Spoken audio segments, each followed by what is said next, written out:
একটা মানুষের চিনতে হবে, জানতে হবে, বুঝতে হবে, বুঝছেন?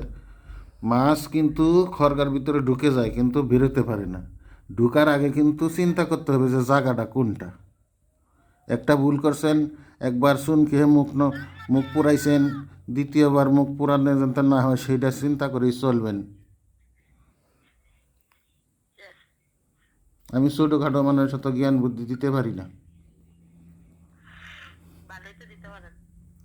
তবে কিছু করতে পারি না জীবনে, কিছু অর্জন করতে পারলাম না, পাইলাম না একটা মানুষের ভালোবাসা, কি করলাম জীবনে?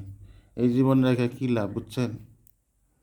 একটা ব্যাঙেরও ভালোবাসা হয়, আহা হা, দেখছিলাম একটা ভিডিও, কি সুন্দর।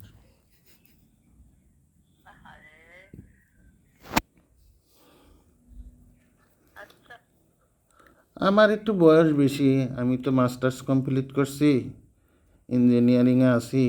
এখন আমি ওই লেভেলের আসলে এরকম হচ্ছে না, পাচ্ছি না। তো এই,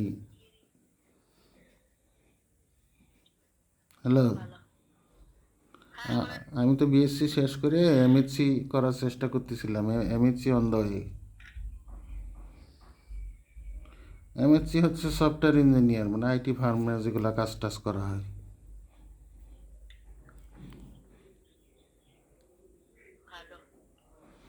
তো আমার সমস্যা নাই, টাকা পয়সার সমস্যা নাই, সব কিছুই আছে, কিন্তু একটা ভালো মনের মানুষ পেলাম না। ওই যে বললাম না, একটা উকিলের পিছনে পড়ে আমি ধরা খাইছি, এরপরে ভয় পাই। ওই মেয়েটা ছিল নোয়াখালী, ফেনী না চাঁদপুরে বাড়ি ছিল।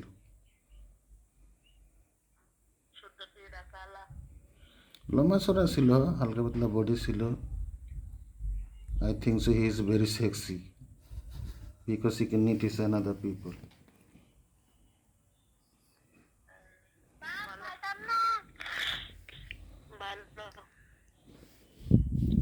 ভালো বুঝেন, হ্যাঁ,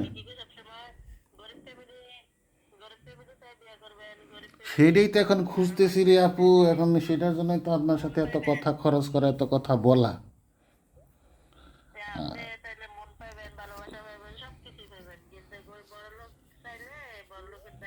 তো অনেক মেয়েরাই বলে যে তুই আমার দেহ পাবি কিন্তু মন পাবি না, আর দেহ পাইলেও কিন্তু মজা পাবি না।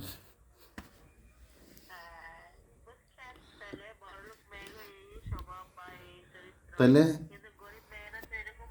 ওই রকম দেহ তো ধরেন 200 টাকা খরচ করলে আবাসিক হোটেলেও পাওয়া যায়, কিন্তু মনটাই তো বড় জিনিস।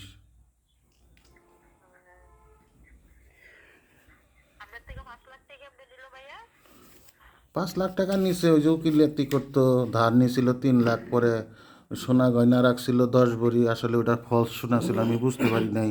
ওই সোনা রাইখা টাকা নিছিল, কিন্তু ওই সোনাগুলো আসলে নকল ছিল, আমি বুঝতে পারি নাই। পরে আমি মনে করছি তো সোনা দানা আছে, 5 লাখ টাকা দিলে সমস্যা কি। যখন টাকা দেয় না ওই সোনা বিক্রি করতে গেছি, পরে দিয়েছে সবই নকল, মানে বিদেশি ইমিটেশন, মানে বিদেশি ইমিটেশন আর কি, কিন্তু বোঝার কায়দা নাই যে এটা নকল সোনা। আমি বলার দিকে তো যে আজকে এই অবস্থা আমার, আসলে কি বলবো, এই জন্য শেখ খাওয়ার পরে আর আমি কোনো দিশা পাই না। দেখেন, আপনি আমাকে ফোন দিবেন তো, নাম্বারটা নিছেন? যদি ফোন দেন তাহলে বুঝবো যে আপু আমাকে একটু ক্ষণিকের জন্য মনের না খেলেও মুখের একটু ভালোবাসা দিছিল বা আমাকে মনে রাখছিল। আমি আপনার ফোনের আশায় থাকবো আপু।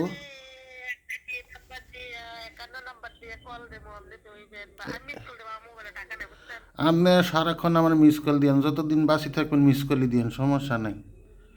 আমার জীবনে যত মিস কল আমি ডাইরেক্ট দিই, কোনো মিস নাই।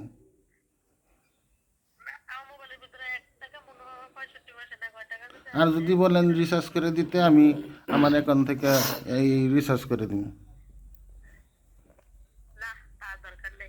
না, করলাম আপনার সাথে একটু কথা বললাম, একটু সময়টা কাটলো, যে আমি একটা আপু পাইলাম, একটা আপুর সাথে আমি কথা বলতেছি।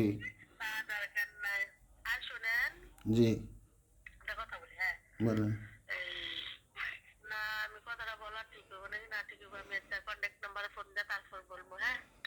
না বলেন, এই যে একটা মনের ভিতরে খুসখুসানি লাগাই দিলেন, একটু বলেন না আপু, আপনার পায়ে ধরে একটু তো বলেন না প্লিজ। আমি ছোট মানুষ না।